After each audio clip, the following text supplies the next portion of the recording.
voudrais vous présenter un exemple historique et ethnographique de commun, afin d'alimenter nos réflexions, exemple tiré de ma thèse qui s'achève.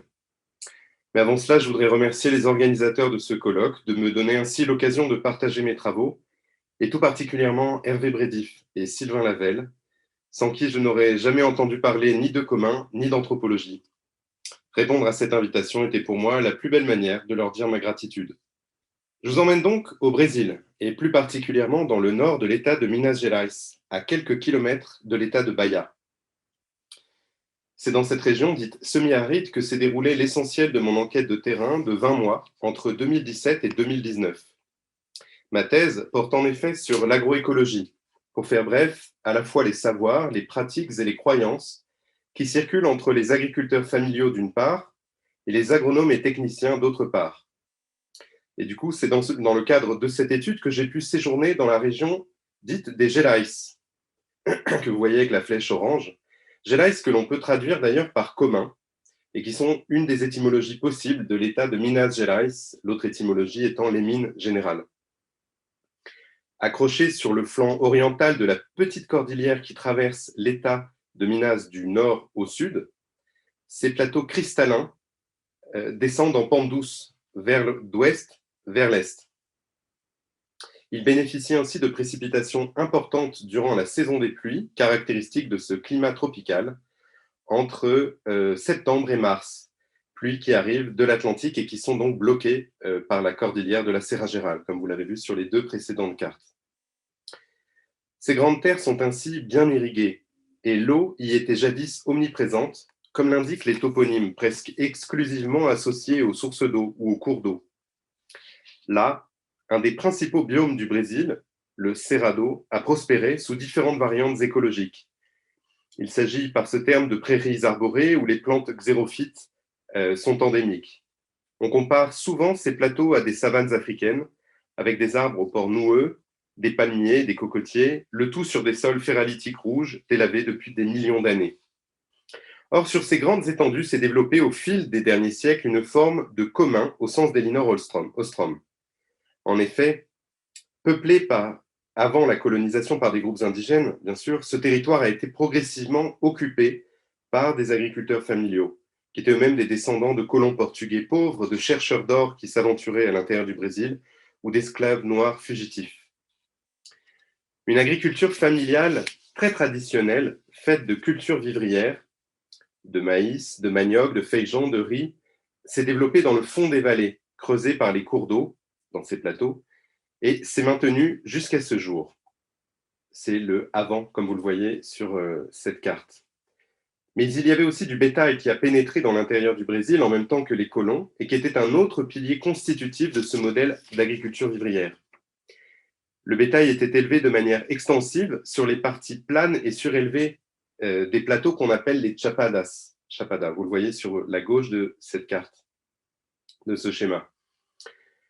Ces vastes zones de pâturage bovin, appelées soltas, qu'on pourrait traduire en français par libre, libéré, étaient utilisées en commun depuis des siècles, sans clôture et sans revendication de propriété par les habitants des fazendas dispersés qui maillaient le territoire.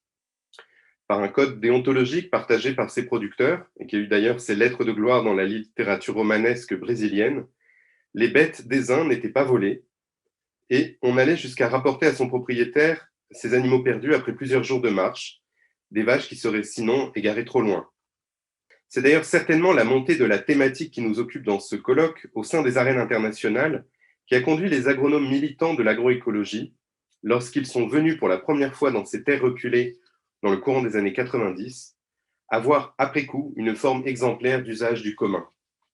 Si les agronomes alternatifs se sont aventurés dans cette région, c'est parce que cette forme d'agriculture familiale traditionnelle y était fortement menacée. En effet, à partir des années 60, l'État brésilien se lance dans une grande vague de modernisation qui touche aussi bien l'industrie que l'agriculture.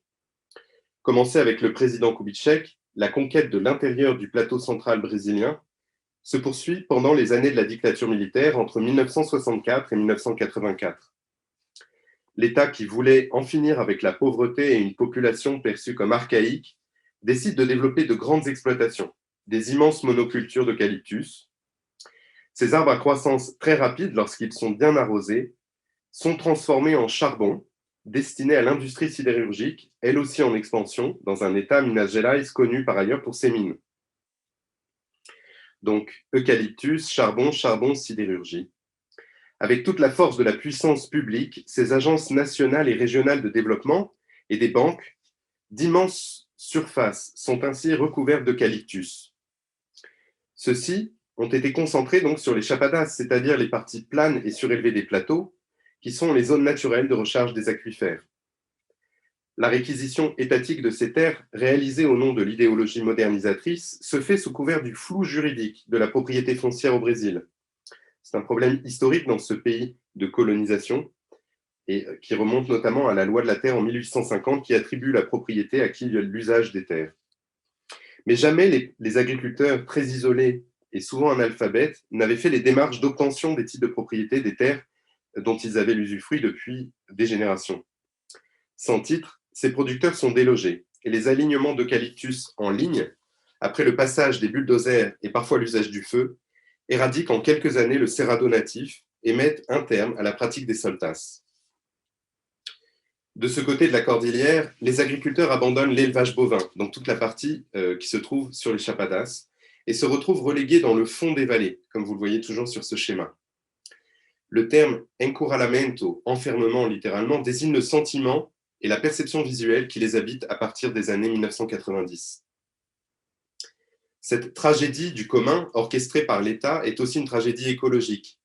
L'eucalyptus, arbre venu d'Australie, autrefois employé pour assécher les marais et lutter aussi contre la malaria, en d'autres cieux, absorbe l'eau de pluie et conduit à la disparition rapide des résurgences et des sources autrefois omniprésentes. Les Gerais voient ainsi leur monde bouleversé à deux titres. D'abord par la réduction de son extension, mais aussi par la transformation de ses qualités sur les terres restantes.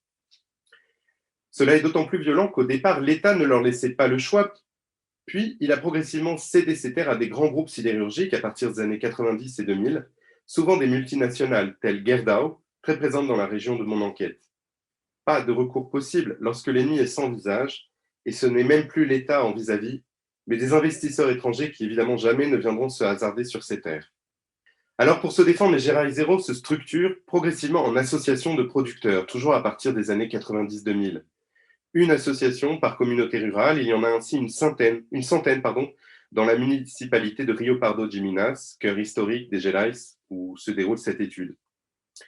Dans un pays où les mouvements sociaux et l'organisation syndicale ont une longue histoire, la résistance pacifique par des manifestations, des marches et des recours juridiques fait partie des habitudes des agriculteurs, qui sont en outre aidés par les agronomes alternatifs, eux-mêmes soutenus par des financements de la coopération internationale.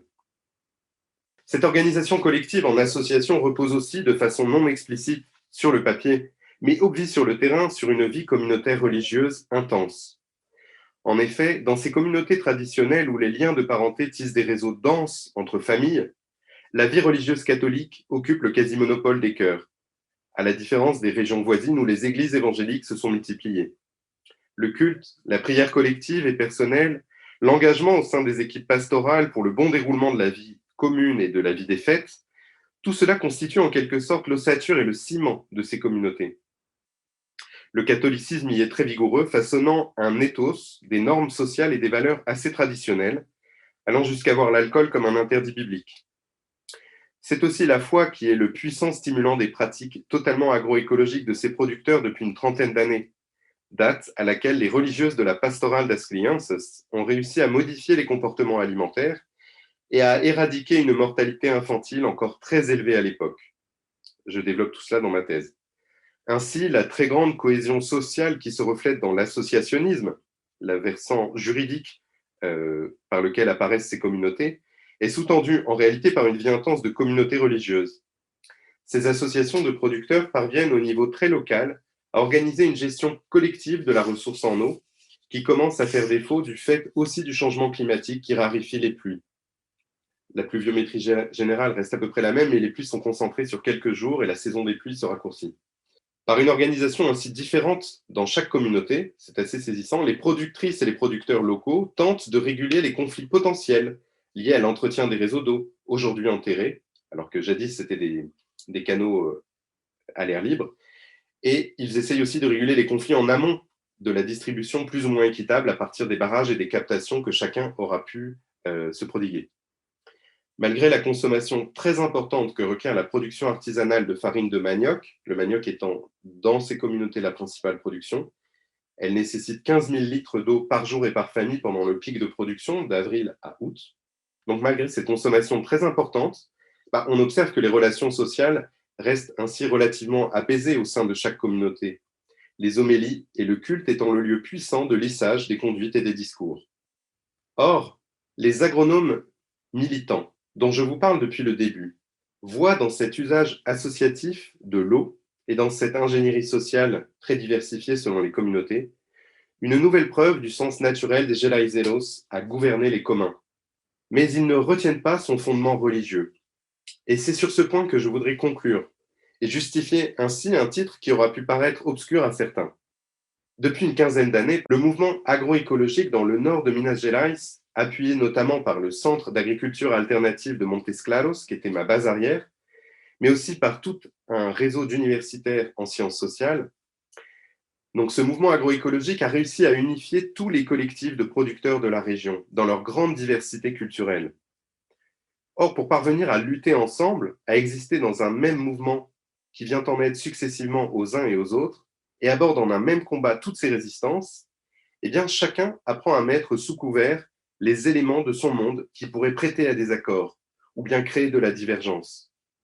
Dans le cas des Gelaizeros, ils savent ne pas trop insister sur leur foi lorsqu'ils rencontrent des agronomes, ni sur l'existence d'inévitables conflits d'usage de l'eau, ou de hiérarchie sociale en fonction de la propriété foncière de chacun, structuration sociale que l'on retrouve au sein de chaque communauté évidemment, mais que l'on ne perçoit qu'en séjournant plus longtemps. Par des stratégies inclusives permanentes dans les discours, se déploie ainsi une forme de diplomatie ontologique, qui laisse entendre qu'une gouvernance du bien commun est possible dans la diversité de nos croyances, et c'est d'ailleurs plutôt pour moi un signe d'espérance. En conclusion, j'ai voulu vous montrer deux malentendus successifs sur le commun du nord de Minas Gerais. Le premier, de premier degré, on pourrait dire, est grossier, est celui des terres accessibles à tous qui sont réquisitionnées par l'État à partir des années 60.